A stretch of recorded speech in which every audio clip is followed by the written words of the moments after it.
berikan kita, mengajarkan kita ikut kepada pangresa Abah amaliyah yang sangat dicinta beliau, yaitu acara Manaqiban.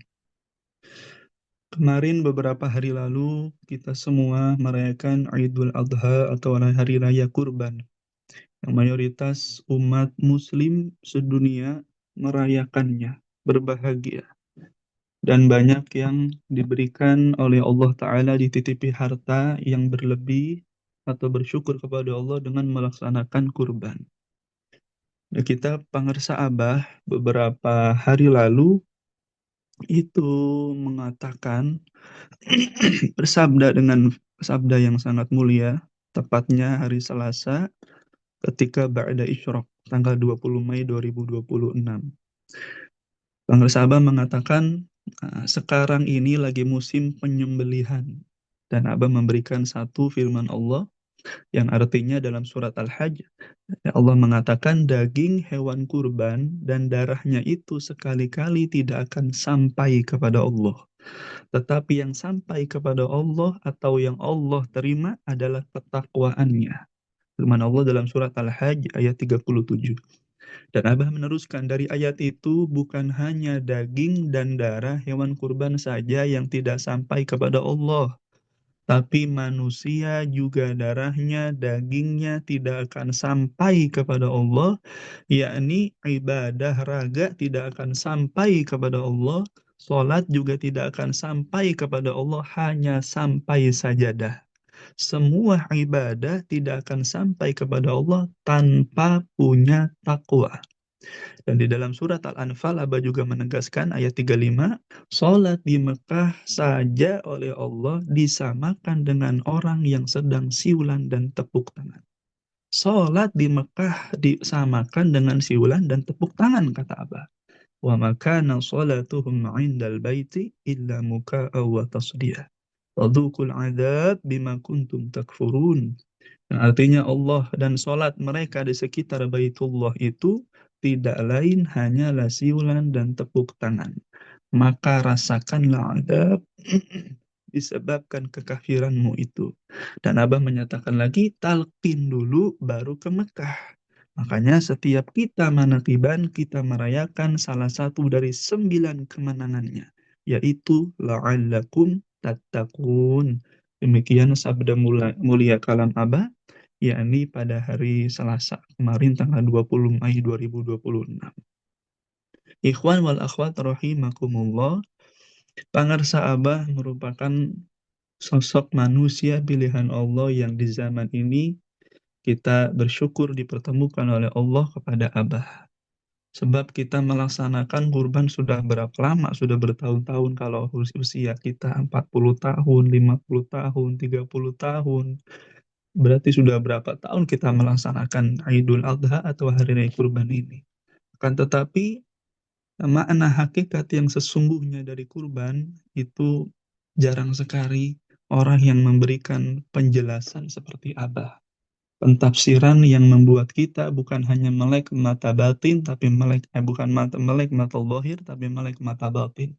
Bukan hanya sadar kita berlomba untuk merayakan hari Idul Adha dengan menyembelih hewan kurban, tapi secara hakikat yang disembelih bukan hanya hewan kurban secara zahir, akan tetapi hakikat kurban adalah dalam ilmu tasawuf, yaitu menyembelih sifat-sifat kehewanan yang ada dalam diri manusia. Apa alat dzikirnya? Apa alat penyembelihnya? Yakni dzikir la ilaha illallah. Kalau Abah mengatakan tadi nggak akan sampai, jadi bukan hanya hewan kurban ternyata. Diri kita juga nggak sampai kepada Allah. Kulit, tulang, sumsum, bulu, darah, daging yang melekat dalam diri kita tidak akan sampai kepada Allah, yang sampai hanya ketakwaannya. Maka kalau kita menyembelih hewan kurban kemarin, diantaranya kan ada 3. Apa diantaranya? Yang pertama adalah ada yang menyembelih. Yang kedua, ada yang disembelih. Yang ketiga, ada alat untuk menyembelih. Yang pertama, ada yang menyembelih. Kalau hewan kurban yang menyembelih, yaitu ketika kisahnya itu zaman dahulu kala kita dengar kisahnya Nabi Allah Ibrahim dengan anaknya yang dicinta Nabi Allah Ismail. Nah, secara ilmu tasawuf disampaikan oleh para ulama, Nabi Ibrahim itu bagaikan abun rahim. Siapa? Yaitu orang tua atau bapak yang memiliki kasih sayang. Yakni Syekh Mursyid kalau sekarang. Nabi Ibrahim itu adalah yang menyembelih. Kisahnya menyembelih anaknya, yaitu Nabi Allah Ismail. Nabi Allah Ismail merupakan murid. Gambarannya merupakan murid yang disembelih. Dan pisaunya untuk menyembelih apa? Adalah dzikir la ilaha illallah yang ditalkinkan oleh Syekh Mursyid. Jadi gambaran kisah Nabi Allah Ibrahim menurut pandangan ahli ilmu tasawuf adalah seorang guru mursyid yang menyembelih sifat-sifat kehewanan pada diri manusia. Alatnya adalah dzikir la ilaha illallah yang ditalkinkan. Maka kalau tidak ditalkin, tidak punya alatnya. Kalau sabda Kanjeng Nabi Muhammad SAW, fa inna dzikra saiful mu'minin.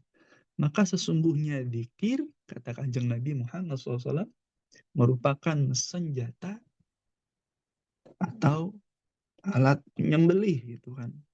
Senjata bagi orang yang beriman untuk menyembelih nafsu, sifat-sifat kehewanan dalam dirinya. Maka ini nyambung dengan sabda atau kalamnya Abah Sepuh. Abah Sepuh pernah menyampaikan, yang sudah ditalqin dzikir maka dia mendapatkan 3 ini murid. Apa? Yang pertama, adzikru saiful muridina. Dzikir itu merupakan senjata atau pedang bagi para murid yang akan membantai musuh dari dalam atau dari luar. Yang kedua, adzikru nurun. Zikir ini merupakan cahaya bagi para murid yang menerangi kehidupannya. Minal zulumati ilan nur. Dari gelapnya keduniawian, gelapnya kolbunya, gelapnya pemahaman secara lahiriah atau batiniah, dengan talqin dzikir, murid ini dituntun dengan cahaya Allah Subhanahu wa taala yang dibimbingkan melalui guru mursyid. Yang ketiga, adzikru narun. Dzikir merupakan api yang membakar seluruh merontokkan kotoran-kotoran dosa, kelalaian, ghaflah seorang murid di hadapan Allah Subhanahu wa taala. Ikhwan wal akhwat rahimakumullah, maka momentum Idul Adha ini sebenarnya manusia diajarkan bukan hanya berlomba-lomba secara zahir, menyembelih hewan kurban dengan harga yang mahal. Itu sangat bagus. Menyembelih hewan kurban dengan bobot yang besar, katakanlah, yang banyak itu sangat bagus dan sangat luar biasa ketika seseorang dimampukan dan dibisakan itu semua. Namun tidak semua orang dibisakan dimampukan untuk membelinya. Maka ya semestinya bulan haji atau Idul Adha ini, hari raya kurban ini, yang lebih dalam secara hakikat mengajarkan manusia bagaimana menghilangkan tadi nafsu-nafsu yang buruk dalam dirinya atau sifat-sifat kehewanan dalam dirinya yang bersemayam di dalam dirinya. Dan itu tidak mahal dan itu tidak memerlukan biaya yang banyak. Hanya hidayah khusus. Apa hidayahnya? Apa biayanya? Yakni hidayah dari Allah dipertemukan dengan seorang wali mursyid. Dan setelah bertemu dengan wali mursyid, maka seorang murid akan diberikan hakikat senjata atau hakikat pedang atau hakikat senjata atau pedang untuk menghancurkan atau memotong, menyembelih hawa nafsu yang buruk dalam dirinya. Sehingga murid-murid atau manusia yang terbebas dari belenggu hawa nafsu kehewanan tadi, maka orang ini akan diberikan hidayah oleh Allah Subhanahu wa taala. Yang pertama akan bertemu dengan guru mursyid. Karena mursyid merupakan manusia pilihan Allah yang diizinkan oleh Allah, dan hanya guru mursyid yang bisa menyembelih sifat kehewanan dalam diri kita sebagai murid atau manusia-manusia. Kalau orang-orang umum di luar sana, berapa banyak mereka menyembelih itu dengan alat atau pisau yang sangat tajam. Dan itu memang sunnah. Dan sangat di dalam syariat itu ditegaskan, bahkan ya harus pisaunya itu bukan pisau sembarang, benar-benar tajam dan tidak boleh sifatnya itu menyiksa hewan. Begitupun murid. Ketika seorang murid menggunakan dzikir yang diberikan sebagai senjata namun tidak diasah, tidak diamalkan, maka mau bagaimana menyembelih sifat kehewanan dalam dirinya? Maka Pangersa Abah kan mengatakan eh, dalam toriko itu pendalaman dalam ilmu toriko adalah bagaimana mengamalkannya. Jadi kalau kita secara syariat ketika mendalami suatu ilmu itu harus banyak membaca, belajar kepada seorang guru, satu, dua, 10, bahkan 100 guru gitu kan di dalam ilmu syariat. Tapi beda dalam ilmu thariqah. Kita perlu hanya menemukan satu sosok guru manusia, yaitu wali mursyid. Dan kita istiqomah kepadanya, ikut kepadanya, hanya mengamalkan ilmu darinya.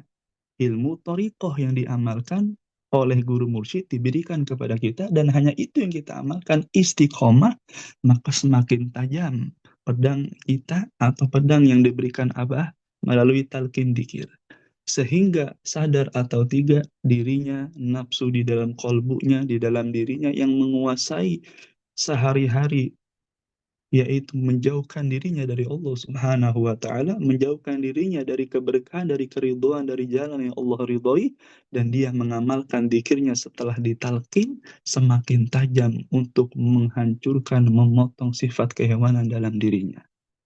Maka nafsunya akan semakin tunduk, semakin lunak, diputus nafsu buruknya untuk selalu menjalankan perintah Allah, enteng melaksanakan ketaatan kepadanya. Maka Abah sering mengatakan, waktu itu yang kami bahas, kebaikan atau niat baik itu liar.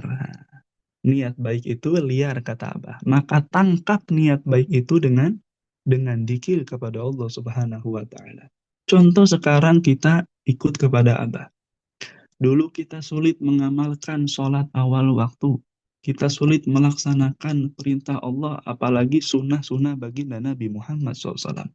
Apalagi melaksanakan amaliyah malam, apalagi nanti isyrok sampai duha, apa namanya, digabung terus itu kan tidak 2 rakaat, lumayan gitu kalau bagi orang umum dan kita sedang belajar sebagai murid.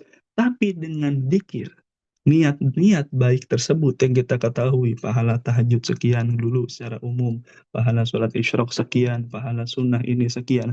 Sadar atau tidak setelah ikut Abah, kita mengamalkan zikirnya, istiqomah di dalam zikir, niat-niat baik itu yang dulu hanya kita niati gitu kan, sekarang dibisahkan, ditangkap kalau bahasa Abah, ditangkap niat baik itu dan kita dibisahkan istiqomah, belajar istiqomah dengan bimbingan Abah untuk mengamalkannya.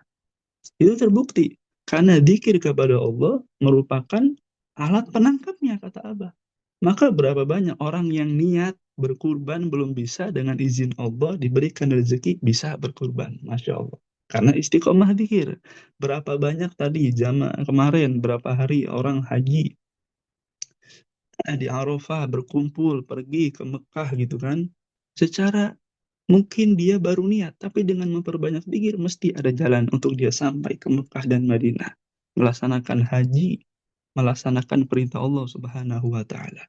Begitupun niat-niat baik yang lainnya, itu semua liar ikhwan wal akhwat rahimakumullah. Tapi dengan murid, seseorang yang banyak berzikir kepada Allah, sadar atau tidak akan diberikan kemudahan untuk melaksanakan niat baik itu. Begitupun kita secara ilmu tasawuf, berapa banyak kita sudah niat untuk tidak membenci orang lain, tidak melukai hati orang lain, tidak menyakiti perasaan orang lain. Semua niat baik itu kita sering dan pengen melakukan itu semua. Dan dengan zikir akan Allah wujudkan. Berapa banyak kita tidak ingin menyinggung perasaan orang lain dengan lisan kita. Dengan perbuatan, dengan tingkah kita. Apa caranya? Banyak zikir, kata para sahabat.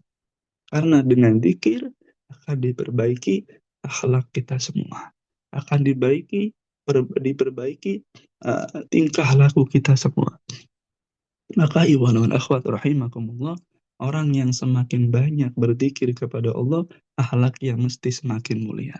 Atau Pangresa Al-Amin menyampaikan, yang ditalkin zikir di antara ciri kalau sudah mendarah daging zikirnya dan sudah memberikan cahaya dalam hatinya, maka di antaranya akan muncul akhlak lisan, akhlak perbuatan, dan akhlak hati. Akhlak lisan tidak mampu lisannya, berat lisannya untuk menyakiti, menggibah orang lain, akhlak hati, tidak mampu hatinya menaruh kebencian kepada siapapun, dan akhlak perbuatan tidak mampu dirinya berbuat sesuatu yang merugikan orang lain. Itu di antara manusia-manusia pilihan Allah yang dibentengi dirinya dengan zikir la ilaha illallah yang ditalkinkan oleh seorang guru mursyid. Nah, dengan ini semua, maka sadar atau tidak, sifat kehewanan dalam dirinya diantaranya rakus, diantaranya mau menang sendiri, dan diantaranya lupa kepada Allah. Ciri mudahnya, mau makan lupa, mau minum lupa, kadang tangan kiri, kan begitu hewan gak punya aturan. Tapi kalau sudah ditalkin, dikir, dan dia sadar semua dilihat oleh Allah, di apa namanya selalu didengar oleh Allah, diperhatikan oleh Allah, paling tidak oleh guru mursyidnya, maka seorang murid akan mempunyai sifat uh, timbul rasa malu dalam dirinya. Merasa diawasi gurunya dalam setiap perbuatan, maka dia bisa meniru akhlak Tuhan Syekh sebagai manqobah bulan ini tadi. Ala sidqi wa makadibtu qattu, benar pantang bohong. Walaupun ibundanya jauh tidak melihatnya, tapi karena Syekh Abdul Qadir mempunyai sifat muraqabah yang tinggi, merasa diawasi oleh Allah, merasa ini adalah amanah dari ibunya. Hakikatnya kalau kita dari guru kita, maka dimanapun kita akan selalu menjaga, menjunjung tinggi guru kita, menjaga akhlakul karimah, menjaga tata krama kehidupan kita baik kepada Allah dan kepada manusia. Nah, inilah yang akan membentuk manusia di akhir zaman ini menjadi para kekasih Allah Subhanahu wa taala dengan talqin dzikir dan istiqomah mengamalkannya. Semoga Allah bisahkan kita semua ikut kepada Abah. Terima kasih. Mohon maaf. Assalamualaikum warahmatullahi wabarakatuh. Waalaikumsalam.